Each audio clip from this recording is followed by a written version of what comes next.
It is my pleasure to present the President of Vermont Technical College, Dr. Philip A. Conroy, Jr.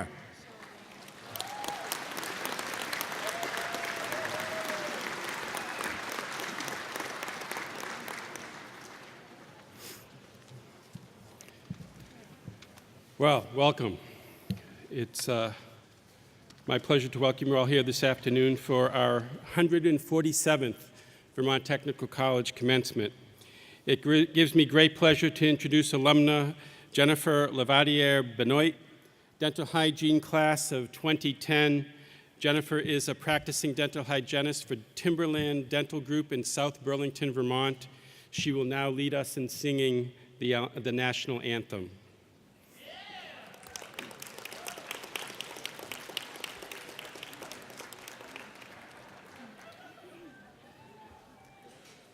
Oh, say, can you see by the dawn's early light what so proudly we hailed at the twilight's last gleaming, whose broad stripes and bright stars through the perilous fight o'er the ramparts we watched were so gallantly streaming, and the rockets' red glare, the bombs bursting in air, gave proof through the night that our flag was still there. Oh, say, does that star-spangled banner yet wave for the land of the free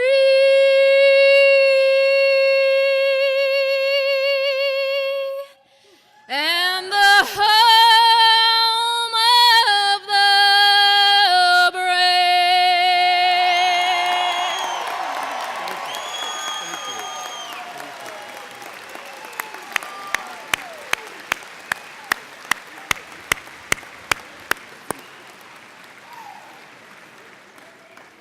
Please be seated.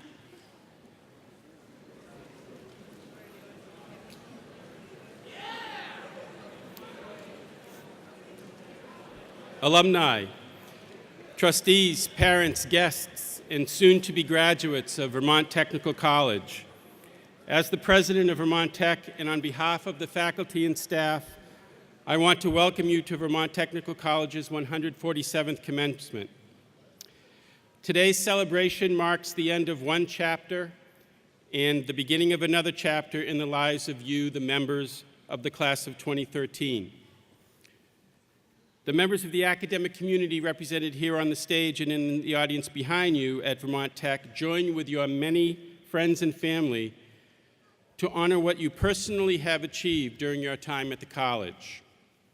I think I can speak on behalf of all assembled here this afternoon.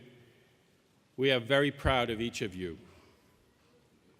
I would like to welcome and recognize distinguished members of our college and extended Vermont Tech community who are here to witness this commencement ceremony this afternoon.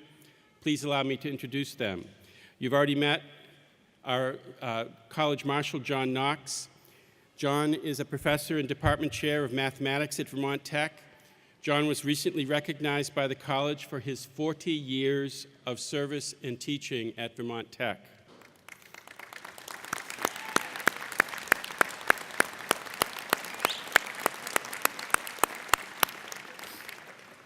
Vermont Tech is fortunate to be a member of the Vermont State Colleges.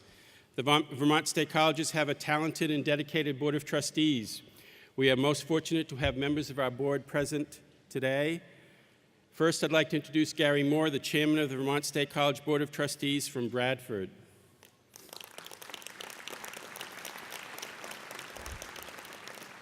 A new trustee attending his first Vermont Tech commencement is Chris McFarland, trustee from Essex Junction.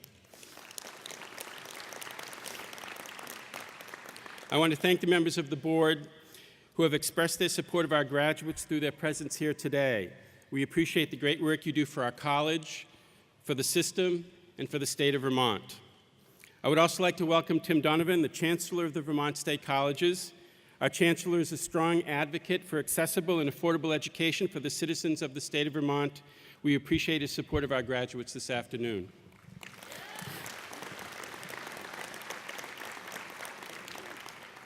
The members of the class of 2013 did not make the journey to this commencement day on their own. There were many people who guided and assisted you on your way, and I want to recognize them this afternoon as well. But I would ask the members of the graduating class to find time today or in the next several days to express your personal gratitude to those individuals who assisted you in reaching this ceremony today. At the heart of every college or university is the faculty. They have taught, mentored, counseled, cajoled, and even scolded when necessary to help you get to this moment. But they are so pleased and proud of what you have accomplished. How do I know this? Because every meeting I attend with them, I listen to them tell stories about you. They have such personal pride in what you have accomplished. While I may appear to be biased as the president of the college, I want you to know that you have had the opportunity to learn from very talented and gifted teachers and practitioners. They honor you with their presence today. I hope you will honor them by taking the knowledge that they have helped you acquire and use that knowledge serving your chosen profession with passion. And I hope you will honor them by making your community, state, and country a better place. Let's give it up for the faculty.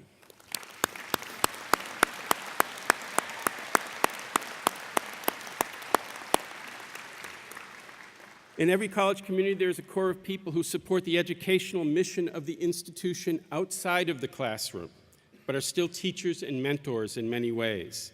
They are the college's administration and support staff.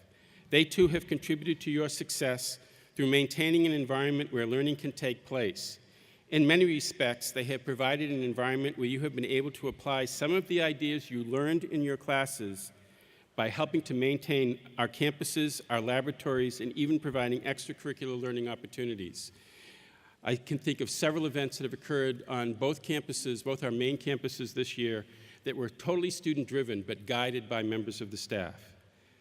The last group I would like to recognize is the group whose work is not yet finished with this ceremony today. Please allow me to take a moment to speak to you, the parents, spouses, partners, children, and loved ones of our graduates. This is a special day for you as well. Many of you have sacrificed in so many ways in order to be here today to see your student walk across this stage. You have counseled and encouraged in so many ways.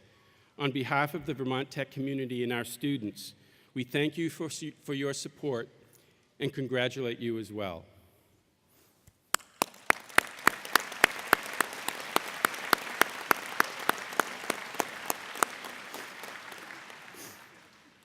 In just a few minutes, you'll become graduates of Vermont Technical College. For just a moment, graduates, I would like you to recall the first days of your studies at Vermont Tech. You arrived and you had an idea of what you wanted to do, and you knew you had the potential to do it. You jumped in. During your time at Vermont Tech, with each course, with each project, you began to experience your potential. You became more confident, and just in these last couple of weeks, it came together with the projects that nearly every one of you presented to an audience of experts who questioned and critiqued you. They left impressed. I was at many of those events. You are ready for what is next. Whether it's further study or the beginning of a new career, you are ready. I know many of you came to Vermont Tech with a dream. You came to Vermont Tech to gain the skills and knowledge to act on the development of that dream. Don't wait to act on that dream. Keep it in front of you and with the knowledge you have acquired during your studies, begin to act on it now. We know that you can make your dream a reality. We know you can make this state, this country, this world a better place. Why do we know this?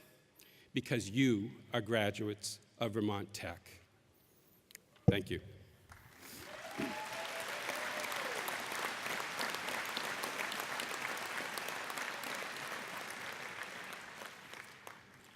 It is a Vermont Tech tradition that a member of the graduating class be selected to offer a message to his or her classmates. The student is selected by members of the commencement committee. It is my pleasure to introduce this year's speaker, Charles Hathaway. Charles will receive his Bachelor of Science degree in Computer Science Engineering this afternoon. He is from Waterbury, Connecticut. Charles completed his bachelor's degree in 3 years, and beginning in just a few weeks, he will begin his PhD studies in computer science at Rensselaer Polytechnic Institute with a full fellowship. Please welcome Charles Hathaway.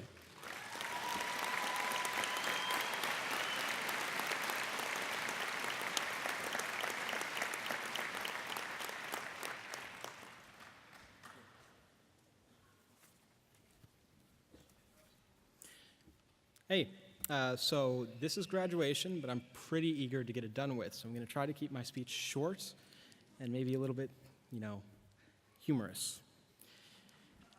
For my entire career here at Vermont Tech, I've lived in the dorms, and I started to see a pattern with the way the life in the dorms worked. When I started a semester, I would walk into the dorms with a suitcase full of clothing.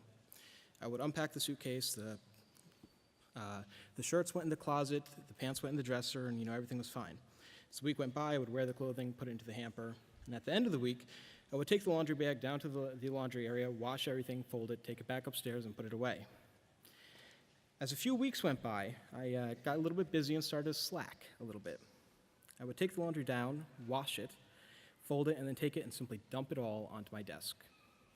In the morning, I would grab some clean clothes from the pile and toss the dirty clothes on the floor in a pile, which you would kind of slide under the bed so nobody saw it. A few weeks later, I would start to skip out on the folding because I just didn't have the time for it. I would be up late working on some project, and I would feel like folding my laundry is just a lot of extra work. So I would take the dirty out of the dryer, dump it into the laundry bag, and take it up to my room. I wouldn't take it out of the laundry bag because then it would get mixed on the floor. And in the morning, I would roll out of bed and search through my laundry bag of clean clothing for some clothes and leave my dirty clothes in a pile on the floor. At the end of the semester, when finals started to come up and life got really, really busy, I would forget to bring my laundry down to wash it Sunday night. So then around Tuesday, I would roll out of bed and I'd go into my laundry bag to get my clean laundry and notice that there were no clean shirts. So what do you think I did? Take a look around my room. Oh, that shirt over there, that looks pretty clean. Pick it up, smell it. If it's all good, it's my shirt for the day. That's that. Now, towards the end of the semester, I realized this pattern repeated itself every single semester. It would get reset when I came back from the summer break or from the winter break, but no matter how hard I tried, this pattern always managed to repeat itself. Between deadlines, homework, early classes, I just didn't have time to do everything. And laundry falls rather low on the priority list when you're busy doing a project that was due last Friday. As I started thinking about graduating, I realized that the deadlines really don't go away. No matter how much we'd like them to, they'll always be there. There will always be something that should have been done yesterday, some project that must be done by tomorrow morning, or some research to do for work. Life will just keep coming, and if you start to fall back on your routines, the odds of you making it back is slim to none. As I was thinking this, I had a bit of an epiphany. Even though I'm personally not capable of keeping clean laundry in my dresser, I do know people who are capable of it. They manage to keep their laundry folded and in the dresser every day of my life. Not only do they manage to do it for themselves, they also manage to do it for me and my siblings. My parents, despite the occasional stupid thing that they do, had managed to take care of us for the last 21 years. They managed to keep me clothed, fed, whether they were battling illness or dealing with extra stress at work. No matter what life throws at them, parents always manage to come through for us. And for that, I think they really deserve a huge thank you. If any of you out there also feel that your parents enjoy a thank you for the long years they spent taking care of us, please help me give them a large round of applause.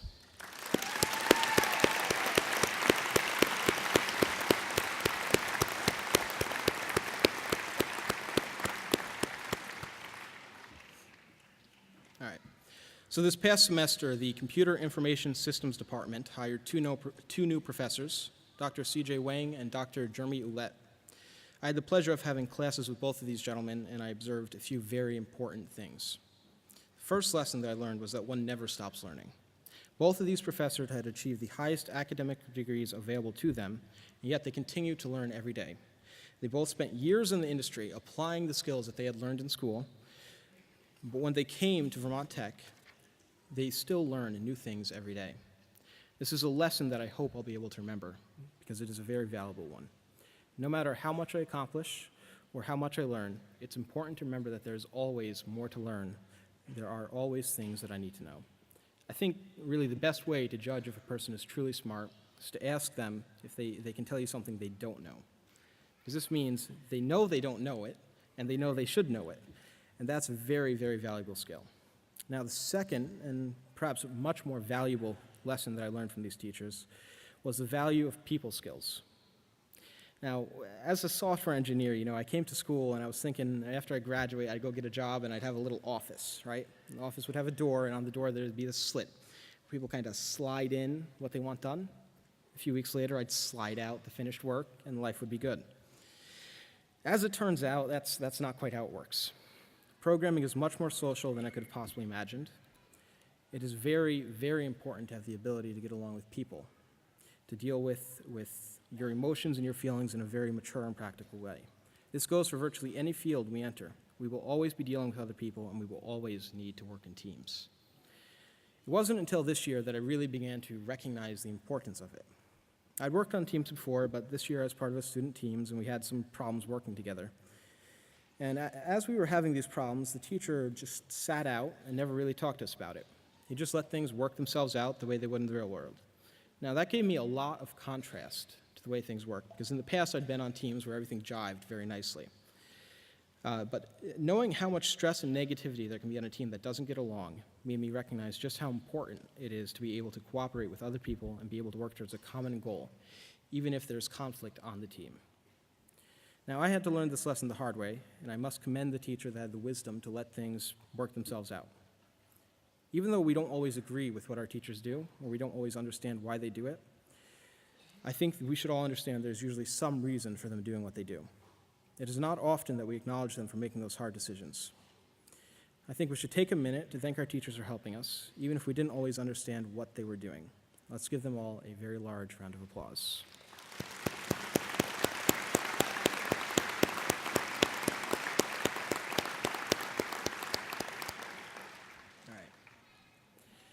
So everyone who's graduating, I want you to look around yourselves for a minute. And you see all your friends and your colleagues that you've been working with for the past few years, living with in some cases. But think of all the people who didn't make it this far. All the people who dropped out because of financial problems, or the work is too hard, or just college life was very stressful and difficult, and they felt like it would be better for them to call it quits. This is especially true for those of you who managed to work part-time jobs throughout your college career. That is a huge accomplishment. Even if you had to take a year to get things together, all you were here because you managed to overcome all the challenges and graduate from one of the top technical schools in the Northeast. The degrees you are graduating with involved a lot of hard work and studying. You should all be very proud of yourselves for graduating. Now, on the other hand, though, I'm sure a lot of you are a little bit worried about finding a job. You may not feel very proud at this point. Just try to remember that if you stay in contact with the Career Services Office here, and you try your best, you have a 98% chance of getting a job. Even if it's not, glamorous, just think of it as a starter job.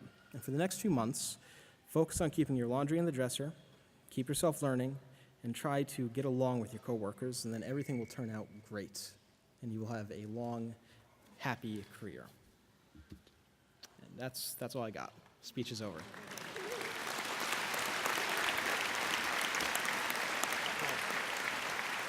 Nice job. Thank you.